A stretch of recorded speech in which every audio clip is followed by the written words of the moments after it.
Hello दोस्तों, देखिए एक और बेहद शानदार क्वेश्चन। एक नाव 54 मिनट में धारा प्रवाह के प्रतिकूल दिशा में 3.6 किलोमीटर और धारा के प्रतिकूल दिशा में तो 3.6 किलोमीटर और धारा प्रवाह की दिशा में 5.4 किलोमीटर जा सकती है, जबकि यह 58.5 मिनट में धारा की प्रतिकूल दिशा में 5.4 किलोमीटर और धारा की प्रवाह की दिशा में 3.6 किलोमीटर जा सकती है। नाव को धारा की दिशा में 10 किलोमीटर जाने में कितना समय लगेगा? जब इस प्रकार का क्वेश्चन होता है तो देखिए मेरी बात सुनिए, इसमें अकेली कहीं दूरी जो है इस निश्चित समय में तय नहीं करवाई जा रही है। दूरियां दोनों तरफ की हैं, एक बार तो धारा के साथ में, एक बार धारा के विपरीत दिशा में। ठीक है, तो जब साथ में चलेगा और विपरीत दिशा में चलेगा तो उस कंडीशन के अंदर चाल अलग अलग होती हैं। अगर धारा के साथ चलता है तो नाव और धारा की चालें जुड़ जाती हैं, और जब धारा के विपरीत दिशा में चलता है तो नाव और धारा की जो चाल होती है उन दोनों का अंतर होता है। ठीक है, अगर क्वेश्चन यूं पूछता कि नाव या धारा में से किसी की चाल बतानी होती तो अपन क्वेश्चन को किसी और प्रकार से डील करते हैं, और इसने पूछा है कि धारा की दिशा में 10 किलोमीटर जाने में लगने वाला समय बताइए, तो इस क्वेश्चन को कैसे डील करेंगे वो ध्यान से देखिए। जब इस प्रकार के क्वेश्चन होते हैं तो पहले तो उसको लिख लिया करो। ठीक है, तो लिखेंगे तो देखिए दो तरह की चालें हैं, एक तो धारा की प्रतिकूल दिशा में और एक है धारा की अनुकूल दिशा में। ठीक है, ये दो बातें होती हैं, या धारा की दिशा में बात कर लूं, ये प्रतिकूल की बात करें तो धारा की विपरीत दिशा के अंदर बात कर लूं। ठीक है, जब प्रतिकूल की बात आती है तो नाव में से धारा की चाल को घटा देते हैं, और जब अनुकूल की बात करते हैं तो नाव और धारा की चाल को जोड़ देते हैं। ये बातें जो बेसिक चीजें हैं वो आपको पता होनी चाहिए। अब पहला जो स्टेटमेंट दिया गया है उसके लिए अनुकूल प्रतिकूल दो चालें तो वो है, और एक तीसरी चीज दी गई है, वो क्या है? समय दिया गया है। ठीक है, इनको अपन डिटेल से इस प्रकार से देखेंगे तो देखिए प्रतिकूल, अनुकूल और समय की बात करता है, तो समय तो कितना है भाई?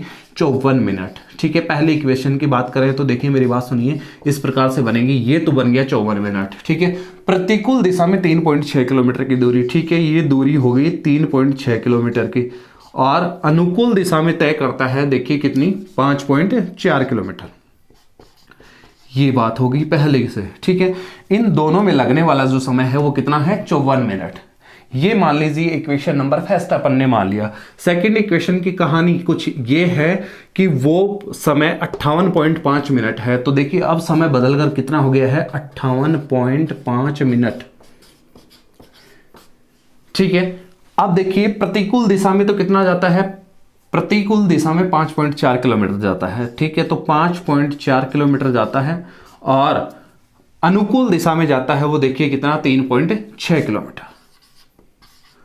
तो आप यहां से देख पा रहे हैं कि देखिए प्रतिकूल और अनुकूल जब जाता है 3.6, 5.4 तो 54 मिनट लगते हैं, और प्रतिकूल 5.4 जाता है और अनुकूल 3.6 जाता है तो मिनट लगते हैं 58.5 मिनट। ठीक है, तो जैसे ही प्रतिकूल दूरियां ज्यादा तय की, यहां समय भी ज्यादा लगने लगा है। ठीक है, अब इस कंडीशन में क्या करें? अपने को क्या चाहिए? अनुकूल वाली चाहिए, तो अपन क्या करेंगे? प्रतिकूल वाली को खत्म कर देते हैं। तो इस प्रकार से जब देखिए मेरी बात सुनिए, इक्वेशन में जो प्रतिकूल दूरियां तय हो रही हैं उनको दोनों को बराबर कर लेते हैं। तो बराबर करेंगे तो मेरी बात सुनिए, 3.6 और 5.4, इसको भूल जाइए कि ये 3.6 है और 5.4 है। मान लीजिए ये 36 है, ये 54 है। ठीक है, तो देखिए ये तो कितना हो गया? 18 गुणा 2 लिख सकता हूं, इसको मैं लिख सकता हूं 18 गुणा 2। ठीक है, और इसको मैं क्या लिख सकता हूं? 18 गुणा 3। ठीक है, इसमें क्या एक्स्ट्रा मौजूद है? 18 तो इसमें भी है, इसमें भी है। ठीक है, इसमें 2 है, इसमें 3 है, तो इसका मतलब क्या हुआ?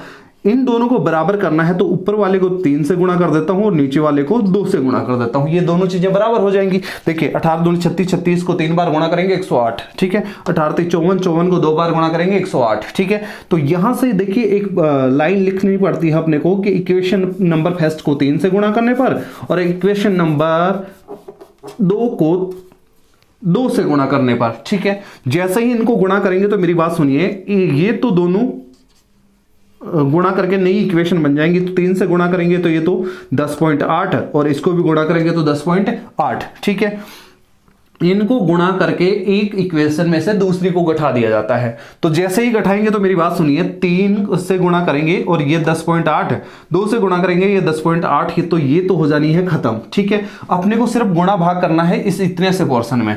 जैसे ही इतने से पोर्शन में करेंगे तो ऊपर वाले इक्वेशन को तो कितने से गुणा करना है अपने को, 3 से। तो 3 से गुणा करेंगे तो देखिए 5 3 15, 4 3 12। ठीक है, तो देखिए कितना हो जाएगा, 16.2 किलोमीटर की दूरियां तय करता है कितनी देर में, 3 से गुणा करेंगे 54 मिनट को, तो 150 तो वो 162 मिनट।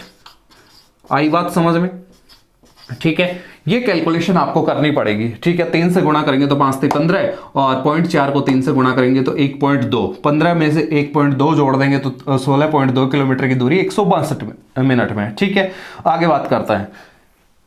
तो यहां से आप देख पा रहे हैं, इसको इक्वेशन नंबर 2 को गुणा करना है 2 से। ठीक है, तो 2 को 2 से गुणा करेंगे तो 3.6 को 2 से गुणा करेंगे तो कितना हो जाएगा भाई, 7.2 किलोमीटर की दूरियां तय करेगा वो कितनी देर में, 58.5 मिनट में 3.6 किलोमीटर की दूरी तय करता है। तो डबल दूरी तय करवाएंगे तो समय भी डबल हो जाएगा, क्योंकि 2 से गुणा कर रहे हैं, तो 2 से गुणा करेंगे तो ये कितना हो जाएगा, 117 मिनट। देखिए 50 दूनी 100, 8 दूनी 16 और आधे का 2 गुणा 1। ठीक है, 16 में 1 जोड़ेंगे 17, 17 और 100, 117 मिनट। ठीक है, अब क्या हुआ भाई, इक्वेशन नंबर 1 में से दूसरे को घटा रहे हैं तो घटा देंगे। जब घटाएंगे तो 162 में से 117 घटाना है, तो 100 में से 100 तो सीधा सीधा चला जाएगा। अब बचा 62 और बचा 17। ठीक है, तो 62 में से 17 घटाएंगे तो मेरी बात सुनिए, यहां कितना शेष रहेगा भाई, कितने लोग बता सकते हैं? देखिए 50 से कितना ज्यादा है, 62 12 और 5 और कम कर लेंगे तो कितना हो जाएगा, 45 मिनट। कितना हो जाएगा भाई, 45 मिनट। और दूरियां 16.2 में से 7.2 कम करना है, तो यहां से दूरियां बच जाएंगी कितनी भाई, 9 किलोमीटर। कितनी बच जाएंगी, 9 किलोमीटर।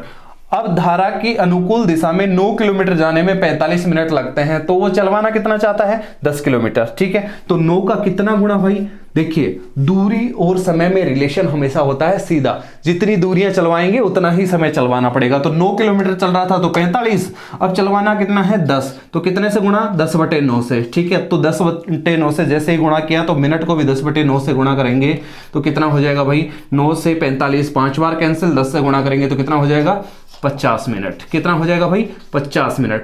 उम्मीद करता हूं आप लोगों को ये क्वेश्चन समझ में आया होगा। अगर समझ में आया है तो लाइक और शेयर जरूर कर दीजिएगा। धन्यवाद।